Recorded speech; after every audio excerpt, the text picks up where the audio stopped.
Somajiguda press club లో BRS working president KTR meet the press.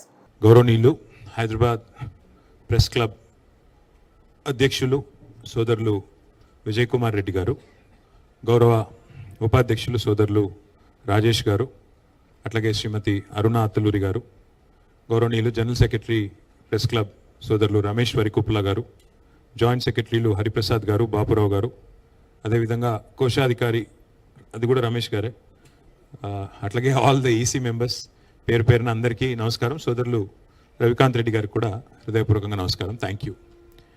మరి తెలంగాణ ఏర్పడ్డ తర్వాత పుష్కరం గడిచిపోయింది. సరిగ్గా 12 సంవత్సరాలు నిన్నటితో నిండి 13వ సంవత్సరంలో అడుగుపెట్టిన ఈ సందర్భం.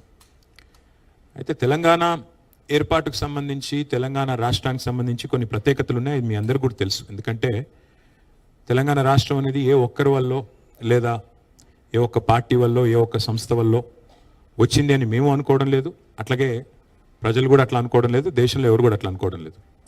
మా జర్నలిస్ట్ సోదరులు కూడా ఆనాడు మాతో పాటు తెలంగాణ జర్నలిస్ట్ ఫోరం పేరిట మీరు కూడా మాతో పాటు కదం దొక్కిన వాళ్ళు, మీరు కూడా మాతో పాటు కలిసి నడిచిన వాళ్ళు, యాజమాన్యాల లైన్లు ఎట్లా ఉన్నా మా లైన్ మాత్రం తెలంగాణ అని చెప్పి పోరాటం చేసిన ప్రతి కలం వీరుడికి కూడా ఈ ప్రెస్ క్లబ్ ద్వారా హృదయపూర్వకంగా వారికి తెలంగాణ వ్యాప్తంగా ఉన్న మా జర్నలిస్ట్ సోదరులందరికీ కూడా హృదయపూర్వకంగా నేను వారికి కూడా ధన్యవాదాలు తెలియజేస్తాను.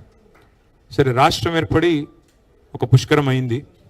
మరి మా పార్టీ 25 ఏళ్ల ప్రస్థానాన్ని కూడా పూర్తి చేసుకున్నది. స్వరాష్ట్ర ఆవిర్భావ సంబురాలను జరుపుకుంటున్న ఈ సందర్భంలో మరి ఈ ప్రాంత స్వాతంత్ర్యం కోసం, ఈ ప్రాంతం ఒక రాష్ట్రంగా ఏర్పడడం కోసం జరిగిన పోరాటాలను, త్యాగాలను కూడా మనం స్మరించుకోవాల్సిన బాధ్యత మన మీద ఉంటుంది. ఎందుకంటే ఇదేదో ఆషామాషిగా వచ్చిన రాష్ట్రం కాదు. ఎన్నో పోరాటాలతో, ఎన్నో త్యాగాలతో, ఎన్నో రకాల బలిదానాలతో ఏర్పడ్డ రాష్ట్రం తప్ప ఆషామాషిగా వచ్చిన రాష్ట్రం, ఏదో రొటీన్గా వచ్చిన రాష్ట్రం అంతకంటే కాదు.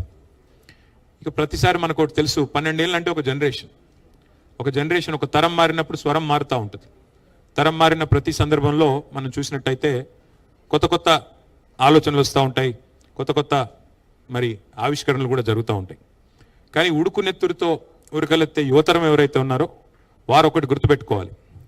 మనకి మన తాతల కథ, తండ్రుల కథ, మన జాతి కథ తెలియకపోతే భవిష్యత్తు కూడా మనకి అర్థమయ్యే ఆస్కారం లేదు. ఎందుకంటే వాళ్ళ భారతదేశానికి స్వాతంత్రం వచ్చి 79 ఏళ్ళు దాదాపుగా. మరి భారతదేశ స్వాతంత్రం వచ్చి 79 ఏళ్ళు అయింది కదా. స్వాతంత్రానికి పూర్వం ఏముండే, ఏం లేదు అన్నీ మర్చిపోదామంటే కుదరదు. ఆ స్వాతంత్రం కోసం జరిగిన పోరాటాలు, త్యాగాలు అవన్నీ కూడా మననం చేసుకుంటేనే భవిష్యత్ తరాలకు కూడా మరి స్ఫూర్తివంతంగా ఉంటుంది. అదే రకంగా తెలంగాణ విషయంలో కూడా ఈ తాతల కథ, తండ్రుల కథ తెలుసుకోకపోతే నీ కథ ఏందో కూడా మరి తెలుసుకునే అవకాశం లేదు.